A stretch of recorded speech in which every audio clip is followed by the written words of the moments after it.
There's something strange that happens when you start to truly know yourself. Something nobody warns you about beforehand, because maybe nobody wants to scare you right off the bat. Or maybe because only those who go through it can really understand the magnitude of what's happening. The more you go deep within yourself, the more you strip away the layers of lies and conditioning that have been piled onto you since you were born, the more you look into the internal mirror without looking away from the ugly and scary parts, the less you're able to function in the world that exists out there, this common world that everyone seems to inhabit with such ease. It's almost as if there's an invisible price, a fee charged by the universe every time you take a step toward your own truth. Every time you choose to see instead of staying blind, every time you prefer real discomfort over illusory comfort. And the price is this, and it's high, and nobody prepares you for it. You're going to stop fitting in. You're going to look around and realize that people are speaking a language you don't understand anymore, chasing things that make no sense when you really stop to think about it. Living lives that seem like memorized scripts, performances repeated so many times that nobody remembers they're acting anymore. The ancient Hermeticists already knew this, had already mapped this dangerous and lonely territory of self-knowledge with the precision of experienced cartographers, and left written on temple walls, between the lines of sacred texts, a warning that few take seriously. To know yourself is to know the gods, but it's also to become a stranger among men. It's also to accept that you'll never completely belong to this world again. Because look, self-knowledge isn't a comfortable journey. It's not one of those weekend workshops where you leave feeling enlightened and ready to conquer the world with positive affirmations stuck on your bathroom mirror. It's a violent awakening, waking up in the middle of the night with your heart racing, unable to fall back asleep, because now you've seen too much. It's realizing you were living a well-constructed collective dream, and now you're awake while everyone else is still snoring comfortably around you. And once you wake up, once you see what's behind the curtain, you can't pretend you didn't see it anymore, can't press the back button and delete the knowledge you've acquired. The Hermetic teachings always knew this with a clarity that crosses millennia. Always warned that this type of knowledge doesn't set you free for the world like self-help books promise. It sets you free from the world. And that's a huge, gigantic difference that changes everything you thought about what it means to be free. When you start to truly discover yourself, when you stop living on autopilot and start questioning every belief you inherited from your family, every value that society shoved down your throat, every behavior you adopted without consciously choosing, something irreversible happens inside you. You lose the ability to sustain illusions. You simply can't lie to yourself anymore, can't accept half-truths anymore, can't pretend you don't know what you know. And the world around you, this common world that everyone knows and inhabits without questioning much, operates entirely on carefully maintained illusions. The illusion that social status matters more than personal integrity, that physical appearance defines human value, that accumulating material things brings lasting happiness, that external validation can fill internal voids that only you can heal. And you, who now see these illusions for what they really are, as well-told lies that have been repeated for so long they've become accepted truths, simply can't play this game anymore with the conviction necessary to be convincing, can't pretend you believe in rules you know are arbitrary and often absurd. There's a beautiful metaphor in the Hermetic texts that talks about internal light, about how when you light your own consciousness through the hard work of looking within with brutal honesty, that light also automatically illuminates everything around you, and it's not always comfortable what you see when the shadows finally receive light. Because look, it's not that the world changed overnight. It's not that people suddenly became worse or more superficial. The world continues to be exactly what it's always been since you were born, but your ability to see has expanded exponentially. Your internal eyes have fully opened, and now you see layers of reality that previously went completely unnoticed because you were too busy surviving, performing, trying to fit in. You see the glaring artificiality of the empty conversations that fill most social interactions, how much people perform edited versions of themselves instead of simply living their lives authentically, how much society as a whole functions like a giant theater where everyone memorized the script but nobody remembers anymore that they're just acting. Nobody knows anymore where the character ends and the real person begins. And this new vision, this sometimes uncomfortable and inconvenient clarity, makes everything that once seemed perfectly normal now seem absurd, bizarre even when you really stop to think about it. You're in the middle of a dinner with friends or family, and people are talking about their material achievements, their accumulated possessions, their Instagrammable trips, their perfectly edited photos, and you look around almost expecting someone to break the script and say something real, something true, something that actually matters, and you think, but isn't anyone here going to talk about what really matters? Isn't anyone going to mention that we're all dying one day at a time? That all of this is temporary and will end sooner than we'd like to admit? That none of what we're accumulating and displaying goes with us when we're gone? That in the end, all that remains is what you were and how you loved and how much you were true? And it's not that you've become pessimistic or nihilistic or superior to people. It's not that you now look down on them. It's that you simply can't ignore the giant elephant in the room anymore. Can't pretend these conversations have real substance when you know deep down they're just carefully organized noise to fill the deeply uncomfortable silence of human existence, which is lonely and confusing and scary when you really allow yourself to feel. When the ancient philosophers inscribed "Know thyself" at the Temple of Delphi millennia ago, they weren't giving a cute motivational tip to print on t-shirts or post on social media, weren't suggesting a relaxing hobby for Sunday afternoons when you have nothing better to do. They were giving a serious warning, a dangerous instruction for those brave and desperate enough, a detailed map to an extremely dangerous territory where few venture voluntarily, and even fewer return intact the way they entered. The Hermetic tradition always recognized this knowledge as fundamentally transformative and inevitably isolating at the same time. Like two sides of the same coin you can't separate no matter how hard you try. Always knew that whoever looks deeply within themselves without fear of what they'll find pays a high and non-negotiable price: the complete impossibility of returning to comfortable collective unconsciousness. Because look, unconsciousness is deeply comfortable when you don't know you're unconscious. It's like a soft, warm blanket that keeps you warm and safe, even when it's blatantly lying to you about the real temperature outside, about the real dangers that exist, about the real life that's happening while you sleep. And once you throw off that heavy blanket, once you consciously choose to feel the piercing cold of naked, raw truth, you can't cover yourself again and convincingly pretend that everything's perfectly fine, that you don't know what you know, that you didn't see what you saw. The ancient sages knew this with a certainty that leaves no room for doubt, knew that this painful process wasn't divine punishment for curiosity, but necessary initiation, wasn't deserved punishment, but mandatory rite of passage to a genuinely higher form of existence. An existence where you can't hide comfortably from yourself anymore behind distractions and excuses, where you can't blame the world and circumstances anymore for your conscious or unconscious choices, where you finally become totally and completely responsible for your own life in a way that deeply scares most people who prefer to live on autopilot. And they also knew, with that wisdom that only comes from having walked the complete path, that whoever goes through this transformative initiation can never again mix completely and comfortably with those who still sleep the deep and apparently peaceful sleep of chosen or inherited ignorance. There's a fundamental Hermetic principle that explains much of this, a principle that says, what's within is without, what's without is within, as above, so below, as below, so above. It's the principle of correspondence, and it's basically saying that your external world is a direct reflection of your internal world. So when you go through this profound transformation through self-knowledge, when you completely reorganize your inner universe, when you clean house, throw out old beliefs, question inherited values, rebuild your identity from scratch, your external world automatically becomes incompatible with who you were before. And this isn't failure, isn't defect, isn't a sign you did something wrong. It's natural consequence, it's spiritual physics, it's the law of correspondence in action. You changed on the inside, so the world that corresponded to your old self doesn't fit you anymore, doesn't suit you anymore, doesn't recognize you anymore. It's like you grew 3 sizes overnight, and now all your old clothes are tight, uncomfortable, impossible to wear without suffocation.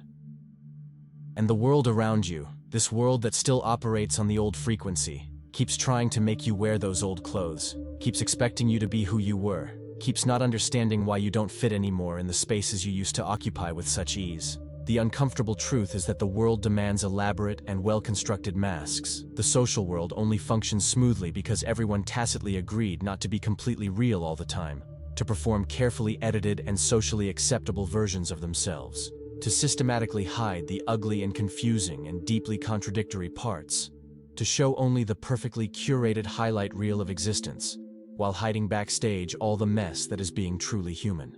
And self-knowledge, This brutal and mercilessly honest process of looking at absolutely everything you are without protective filters and without moralizing judgments destroys these social masks in a completely irreversible way.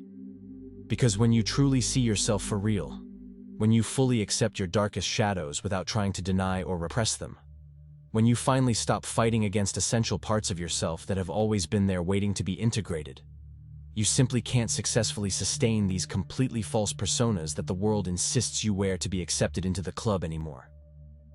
The ancestral Hermetic texts speak extensively about the fundamental difference between the apparent self we show the world and the real self that exists in the depths between the carefully constructed social mask and the true essence often hidden, and make absolutely clear through centuries of accumulated wisdom that adapting completely to the world often means profoundly betraying yourself in ways that leave invisible scars. It means consciously choosing fleeting external approval over lasting internal integrity. It means deliberately selling your precious authenticity in exchange for temporary belonging to groups that maybe don't even really know you. It means paying an emotional and spiritual price that gets exponentially more expensive as the years pass, until you simply can't bear the weight of the lie anymore. And the more deeply you truly know yourself, the less you can pay that absurd price without feeling like you're dying inside, the less you can convincingly pretend to be someone you're not, the less you can successfully perform, the less you can be anything but exactly what you really are in essence. And the real problem, the inevitable conflict, is that what you really are often has no guaranteed place in the common world of appearances, doesn't fit perfectly into predefined boxes, doesn't fit comfortably into rigid expectations, doesn't meet the inflexible requirements of a society that desperately values conformity and predictability above almost everything else. And then comes loneliness, this inevitable companion of those who choose the path of deep self-knowledge. But look, it's not the sad loneliness of the rejected, it's not the forced isolation of those who were excluded. It's a different loneliness, almost sacred, a loneliness the Hermetic texts recognize as necessary, as a fundamental part of the journey. Because in the ancient teachings, initiates often went through long periods of isolation to integrate their internal discoveries, to process what they had seen, to recalibrate their frequency before returning to the world. And this makes sense, makes complete sense, because when you go through a profound transformation, when you literally become another person, you need time alone to understand who you are now, to learn to inhabit this new body, this new mind, this new spirit that emerged from the process. Loneliness isn't rejection of the world. It's recognition that you now operate on a different frequency than most, and this difference needs to be honored, needs to be respected, needs space to exist without having to justify or explain itself all the time. If you're enjoying this content, maybe you'd also like our exclusive material that's in the first pinned comment. What inevitably happens is that your priorities change completely in a radical way, reorganize in such a deep and fundamental way that you literally don't speak the same existential language as the people around you anymore, don't share the same codes of meaning anymore. While the collective world desperately values social status and hierarchical position, you gradually come to value raw authenticity and honest vulnerability. While everyone tirelessly pursues impeccable appearances and carefully constructed images, you pursue naked truth even when it's inconvenient or ugly. While society frantically celebrates material accumulation and conspicuous consumption, you celebrate intentional simplicity and conscious detachment. While people obsessively seek external validation from strangers on social media, you seek internal peace that doesn't depend on anyone but yourself. And these aren't small and superficial differences, aren't subtle nuances of personal preference that can be easily accommodated, aren't minor variations on the same basic theme.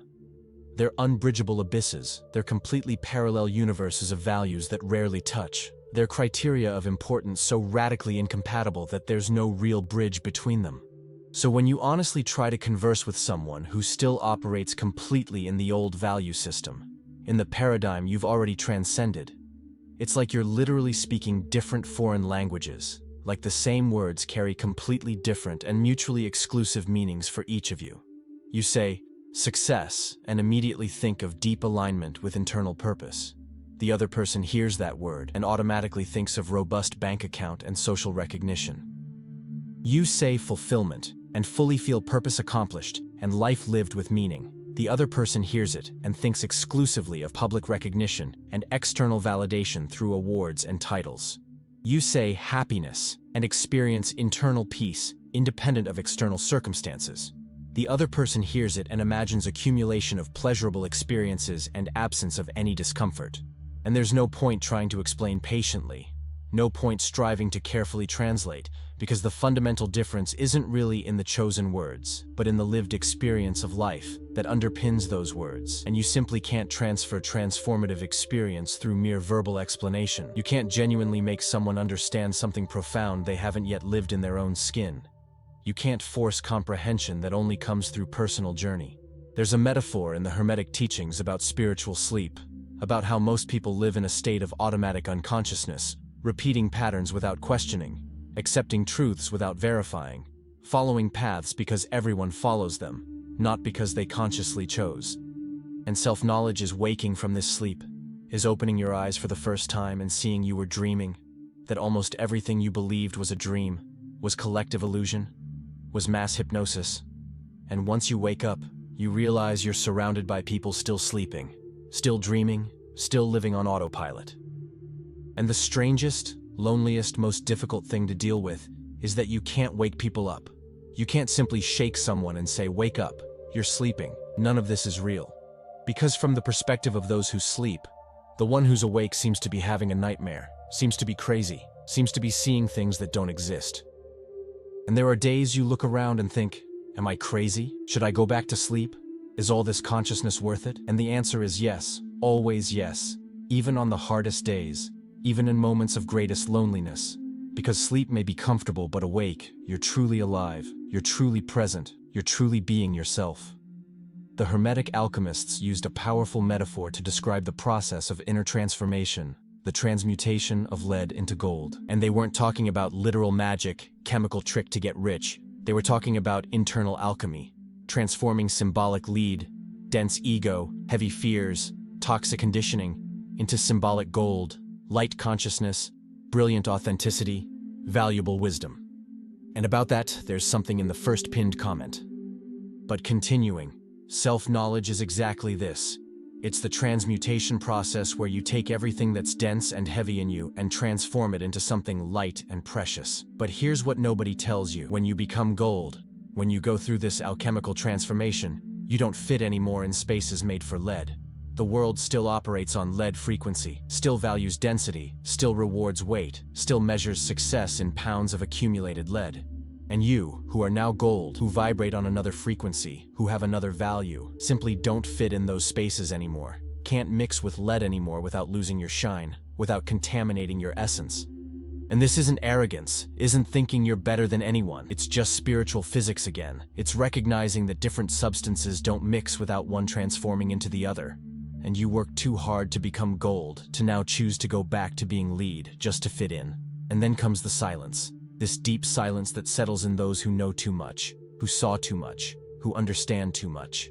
It's not lack of words, it's not shyness, it's not disinterest.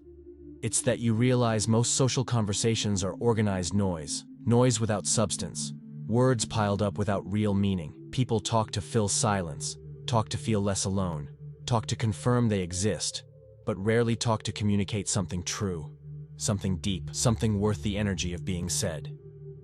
And when you come to value truth, when you understand that words have weight, that communication is sacred, you develop a natural filter, a discernment about what deserves to be verbalized and what can remain in silence. There's a saying attributed to the Hermetic sages that says, "Who knows doesn't speak, who speaks doesn't know." And this isn't about selfishly guarding knowledge. It's about understanding there are things that can't be transmitted through words. There are truths that can only be experienced. There are understandings that die the moment you try to explain them. So you remain silent, not because you have nothing to say, but because you know saying it won't make a difference to those who aren't yet ready to hear.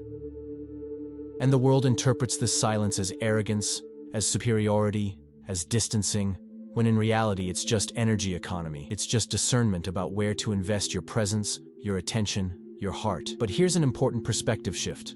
A turn that can transform this entire experience of maladjustment into something less painful. You didn't lose the world, you gained yourself. Because although it seems you're losing connections, losing belonging, losing familiarity, losing comfort, In reality, you're gaining something infinitely more valuable, something nobody can take from you, something that goes with you wherever you go. You're gaining yourself. The Hermetic teachings always knew that losing the material world is gaining the spiritual world, that giving up external illusions is conquering internal reality, that becoming a stranger on earth is becoming a citizen of heaven. And this isn't empty consolation, isn't a pretty phrase to make you feel better.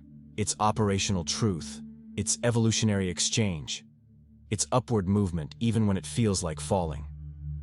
The temporary discomfort of not adapting, of not fitting, of not belonging, is the price you pay for self-mastery, for true freedom, for the ability to live according to your own internal compass instead of following society's broken GPS. And yes, there are days when the price seems too high. There are moments when you look around and think, I just wanted to be normal. I just wanted to fit in. I just wanted not to think so much, not feel so much, not see so much. But those moments pass, and what remains is you, whole, real, authentic, free. There's also a difference in speed that needs to be named, a difference that explains much of the friction between you and the world.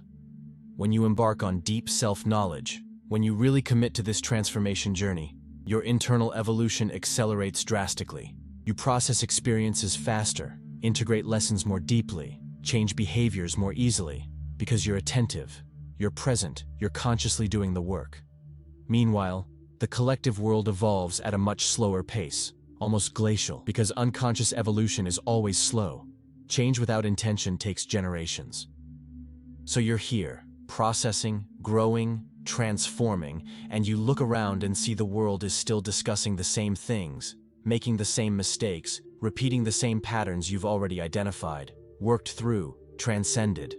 And this doesn't mean you're ahead, doesn't mean you're better, it just means you're operating at a different speed of processing reality.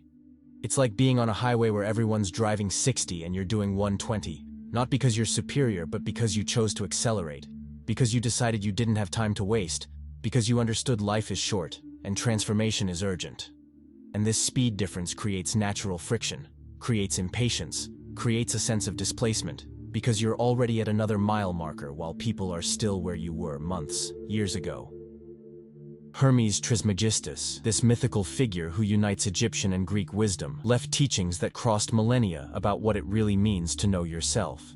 And one of the most important concepts he transmitted is that the physical world we see is only a shadow of the real world. That true reality is mental, is spiritual, is invisible to common eyes, and whoever knows themselves deeply, whoever makes the internal journey, begins to live more in the real world than in the shadow, begins to perceive that everything that seems solid is actually fluid, that everything that seems permanent is actually temporary, that everything that seems important is actually irrelevant when you compare it with eternity. And when you make this shift in perception, when you come to inhabit the real world instead of just the shadow, you automatically become incompatible with those who still live only in the shadow, who still believe the shadow is all that exists. It's not that you chose to be different, it's that you're literally seeing and living in a different dimension of reality. And this dimensional difference creates a separation that no superficial conversation can bridge. And according to Hermes, this isn't a problem, this isn't a failure, this is literally the goal: to transcend the world of shadows and reach the world of light, even if it means walking alone for a while, even if it means not being understood by most, even if it means carrying loneliness like a cloak that few can wear without giving up. The inconvenient truth is that the social world is built on collective lies that everyone accepted as truths. Lies about what success is, about what brings happiness, about what defines normality, about what constitutes a well-lived life. And self-knowledge exposes these lies one by one, topples every myth, questions every dogma, dismantles every false structure you internalized without realizing. And once you see these falsehoods clearly, once you recognize the lies for what they are, you simply can't participate in them with integrity anymore. Can't pretend you believe in meritocracy anymore when you see how privilege and luck determine almost everything. Can't pretend appearance doesn't matter anymore when the whole world judges books by their covers. Can't pretend hard work always pays off anymore when you know people who work 3 jobs and can barely survive. Can't pretend we're all connected anymore when loneliness is a global epidemic. Can't pretend anymore, period. And there's the unbearable tension. The world expects you to keep performing these lies, keep pretending you believe, keep playing the game. But you can't do it anymore without feeling like you're betraying yourself. And you have to choose. Betray the world or betray yourself. Lie to others or lie to yourself. And whoever chooses self-knowledge always chooses themselves, even when it means losing everything else. There's a period in the self-knowledge journey that's particularly brutal, particularly lonely, particularly disorienting. Mystics call it crossing the desert. Alchemists call it Negredo, the dark night, the moment where everything you were died but what you'll be hasn't been born yet. It's the space between identities, the void between worlds, the moment where you no longer belong to the old but haven't built the new yet. And this desert is necessary, is inevitable, is a fundamental part of transformation. Because you need to die symbolically to be reborn, need to undo everything that isn't truly yours to finally discover what is. Need to cross the void to find the fullness on the other side. The Hermetic teachings recognize this phase, honor this phase, don't try to shorten or avoid this phase, because they know it can't be skipped, can only be traversed. And what makes this desert so difficult is that you're completely alone there. Have no map, have no company, have no certainty you'll reach the other side. You only have yourself, your courage, your faith, your determination to keep walking even when every step seems to take you deeper into nothing. And many give up here, many turn back, many prefer the known prison to unknown freedom. But those who cross, those who endure the complete crossing, emerge transformed in a way that has no return. Emerge with an inner strength that no external circumstance can shake. Emerge knowing who they are in a way that no one who hasn't crossed the desert can truly comprehend. But look, self-knowledge doesn't end in permanent maladjustment, doesn't end in eternal isolation, doesn't end in endless loneliness. That's the mistake many make, thinking the journey ends in the desert, that you'll spend the rest of your life not belonging anywhere. The truth is that self-knowledge eventually leads you to the creation of a new world, a world aligned with who you really are. A world built on truth instead of lies, on authenticity instead of performance, on real connection instead of superficial networking. And there's a powerful Hermetic principle that sustains this possibility. We are co-creators of reality. We have the power to mold our external environment to reflect our internal truth. The more you know yourself, the clearer it becomes what you want to create, the more focused your energy becomes, the more directed your intention becomes, and the more power you have to manifest the world that corresponds to your true self. Maladjustment is temporary. It's the necessary interval between destroying the false world you inherited and building the true world you choose. And yes, this interval can last years, can be painful, can make you question everything, but it's finite, has a deadline, has an end.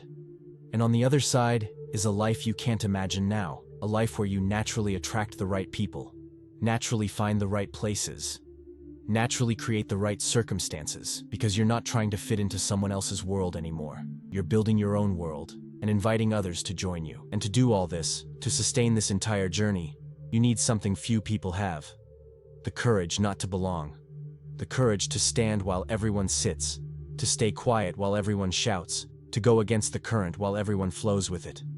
It takes immense inner strength to choose truth over comfort, authenticity over acceptance, integrity over approval. And when you look at history, when you study the Hermetic texts, when you know the biographies of the great spiritual masters, you realize this journey was never for the masses, was never for the majority, was always for the few brave enough to walk the narrow path. Not from elitism, not from superiority, but simply because most prefer comfort to truth, prefer illusion to reality, prefer sleep to wakefulness.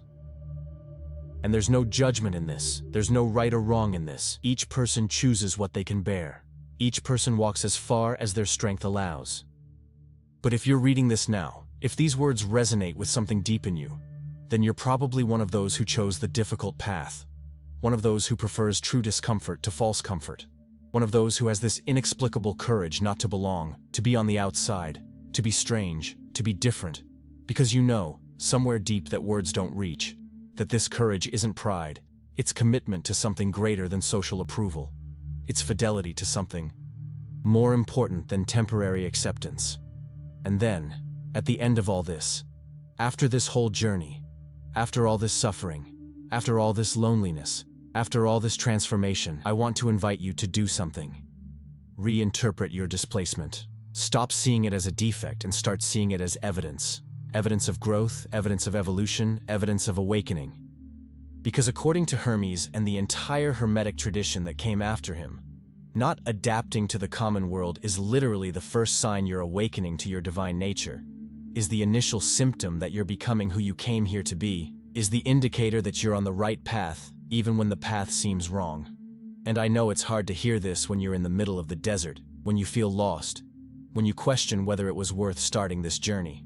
But I promise you, from the bottom of what I understand about all this, that the discomfort is temporary, but who you become through self-knowledge is eternal. The people you lose will be replaced by better people, more real, more aligned. The places where you don't fit anymore will give way to new spaces you'll create. The loneliness you feel now will transform into a chosen loneliness, sacred, necessary, and eventually into a deeper connection than you've ever had with anyone. It's worth every moment of strangeness, worth every second of doubt, worth every day of reconstruction. You're becoming yourself, and there's nothing more valuable, more important, more sacred than that. So take a deep breath, accept the displacement, honor the journey, and keep walking. Because you've already started, and now the only possible direction is forward. And since you made it this far, if this content resonated with you in any way, don't forget to subscribe to the channel and leave your like. Because the more people find this type of reflection, the less lonely this journey becomes for all of us.